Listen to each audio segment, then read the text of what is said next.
issue interesting. Impunity is a reality that we can defeat. And one of the best scenes where you can see impunity is this very house, the House of the Human Rights, where you can see a lot of our human rights are being prostituted through countries, organizations. Impunity also exists because it affects people like us, people even like you, who may think, oh, same people, same causes, same pain, complaining of the same thing, nothing interesting. Or probably impunity also affects us because we come here and then we say, we're going to talk about the same things, we share our pain, we share our experiences with people who probably won't do anything regarding it. So the fact that people whose rights have been violated, brutally violated, start losing faith. And as my colleague here said that when he started in the field regarding Palestinian fight for their human rights and then for the right of freedom, you started with hope and optimism. So the fact that people like him got affected and their optimism is getting affected, and people like him and people who want to do good and best to the world, they're being defeated. Their hope is being defeated. Why? Because of the impunity. Because you see those who really violate human rights and are just going with their crimes as nothing has happened. I will give you an example through the Sahrawi people's point of view, and then I will try to speak about three people: those who live in the occupied territories, those who live in the refugee camps, and those who live in the diaspora. There is something that Sahrawi people are still facing, and just imagine the idea. You get tortured for maybe probably 4 or 5 years, and then after you're released, you women, you're being raped, you're being assaulted, your dignity has been thrown into the floor, and then no one cared about that. And then after that, after you're being released, you meet with your torturer. You meet with him. You see him almost on a daily basis. What would you act? How would you act? What would you do? And then when you see that the international community is doing nothing, how can you make the faith on human rights? How can you make your hope in the international community continues, or probably in universal justice continues, when you see that no one is doing nothing? So it's probably affected also with the white privilege, with the privilege of causes that may attract attentions according to importance of some of them and none others. So that's why probably people who are here, we're talking about causes that probably you can't see in the media, and that's something else of the impunity. Media is being manipulated. Media is manipulating people, and media doesn't care. Media doesn't care about Sahara. Western Sahara. Media doesn't care about Palestinian people, probably.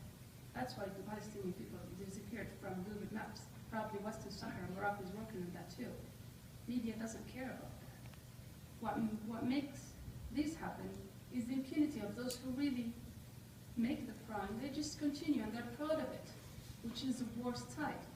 When Ghaya Jilli, who is really one of the strongest Sahrawi women who's been jailed and tortured, is meeting and looking at her tortured face almost on a daily basis, how would she feel? How would we really make her continue believing in universal justice? So this impunity affects the Sahrawi people in the occupied territories because Morocco is not stopping in any moment of the violation of our rights.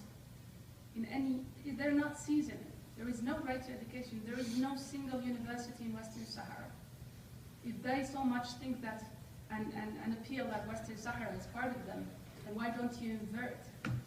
The only thing that Morocco is doing is definitely and brutally violating the Sahrawi human rights.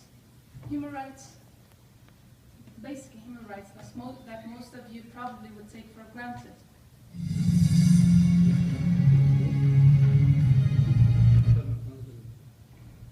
Doesn't matter, that was a break.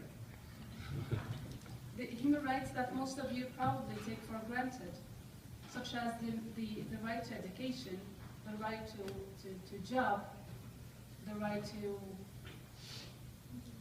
live with dignity, the right to live with dignity, the right to go on the street of your homeland and then speak up your opinion, your political opinions, together with other people and just speak up with freedom. Things that are somewhere, and most of the places of the world are taken for granted, we still fight for them. That's why we recognize that impunity is a reality. But what could we do? I mean, even if some of you just close their notebook or maybe laptop and then go up and then next calls, next subject, and then that's it. But us, we're not going to stop. If we stop, our causes are lost. So it's not a matter of only us feeling defeated or probably sad, subjectively speaking, that no one cares about our causes. The fact is that the cause is ours.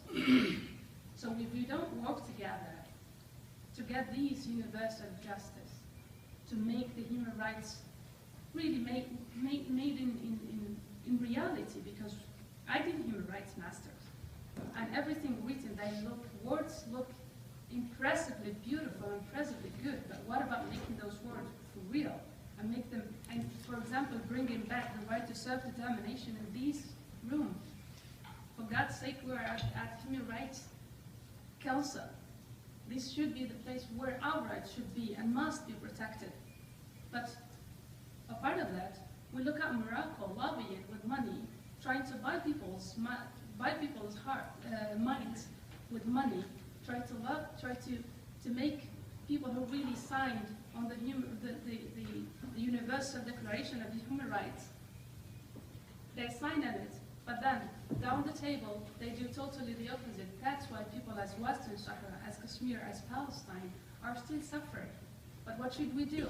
Should we go and take bombs and explode ourselves in probably Rabat or maybe here? No, but sadly, you must agree with me that the peaceful you are, the ignored you are. The peaceful you are, the ignored you became. So what would you do? Should we be terrorists to be heard? No, that's not an option for us, because we still believe in peace. Guess what? I think United Nations is the greatest part given promises. They're good given promises.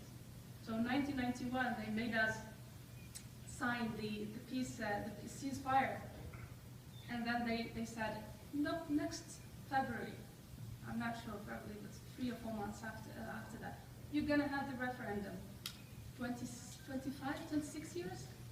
25, 26 years, and we are here. I'm happy because I can say how fake they are under the house. But hey, this is my right. These are my rights.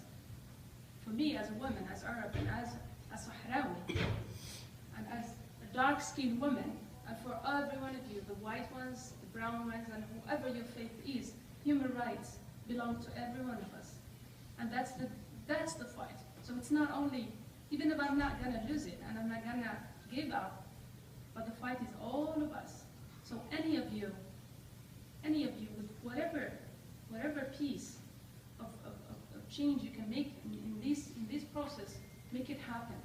Because we are not going to give up, even if I don't survive to see the referendum.